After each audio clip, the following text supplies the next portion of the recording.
So anyway then, this is the drama. I'm not trying to sell you on this idea in the sense of converting you to it. I want you to play with it. I want you to think of its possibilities. I'm not trying to prove it. I'm just putting it forward as a possibility of life to think about.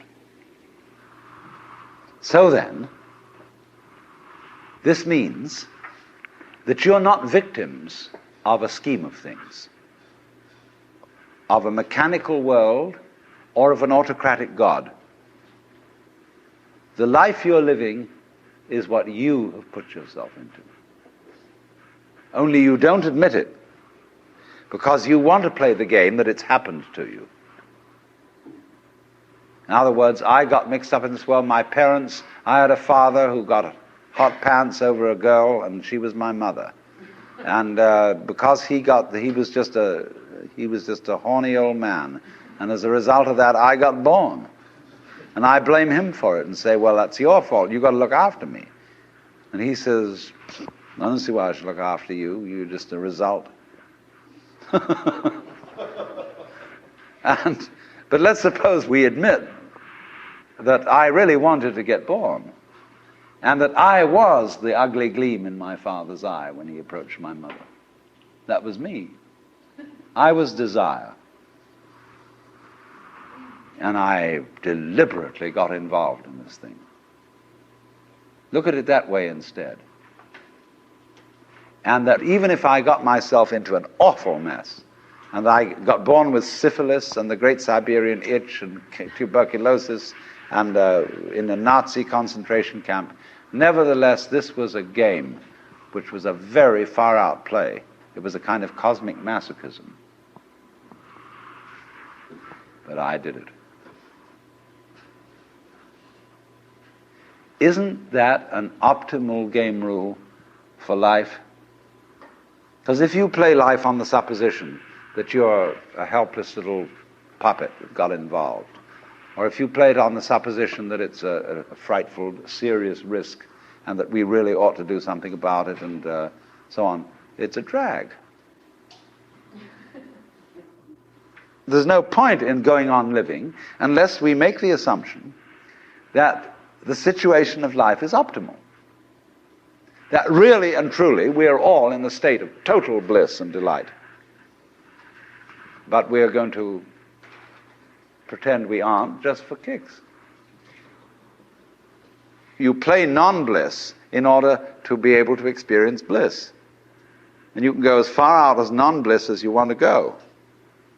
And when you wake up, it'll be great. You know, you can slam yourself on the head with a hammer because it's so nice when you stop. And it makes you realize, you see, how great things are when you forget that that's the way it is. And that's just like black and white. You don't know black unless you know white. You don't know white unless you know black. This is simply fundamental. So then, here's the drama. My metaphysics, let me be perfectly frank with you, are that there is the central self. You can call it God, you can call it anything you like. And it's all of us. It's playing all the parts of all beings whatsoever, everywhere and anywhere. And it's playing the game of hide and seek with itself. It gets lost, it gets involved in the farthest out adventures, but in the end, it always wakes up and comes back to itself. And when you're ready to wake up, you're going to wake up. And if you're not ready, you're going to stay pretending that you're just a little, poor little me. And since you're all here and engaged in this sort of inquiry and listening to this sort of lecture, I assume that you're all on the process of waking up. Or else you're teasing yourselves with some kind of flirtation with waking up, which you're not serious about. But I assume maybe you are, not serious but sincere, that you are ready to wake up. So then, when you're in the way of waking up and finding out who you really are, you meet a character called a guru. As the Hindus say this word, the teacher, the awakener. And what is the function of a guru? He's the man who looks at you in the eye and says, oh, come off it. I know who you are. You come to the Guru and say, sir, I have a problem. I'm unhappy and I want to get one up on the universe, or I want to become enlightened. I want spiritual wisdom. And the Guru looks at you and says, who are you?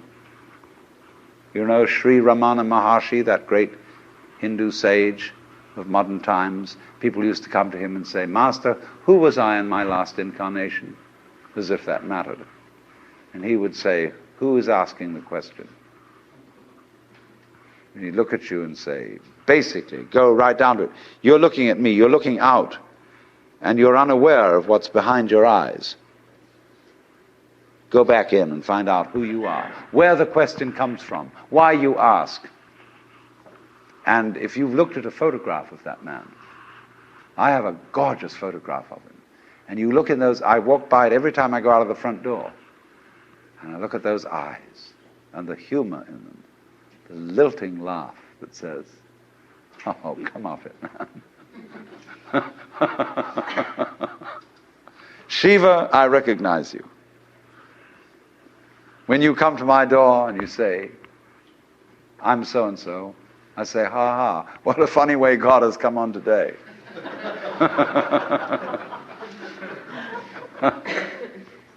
There are all sorts of tricks, of course, that gurus play.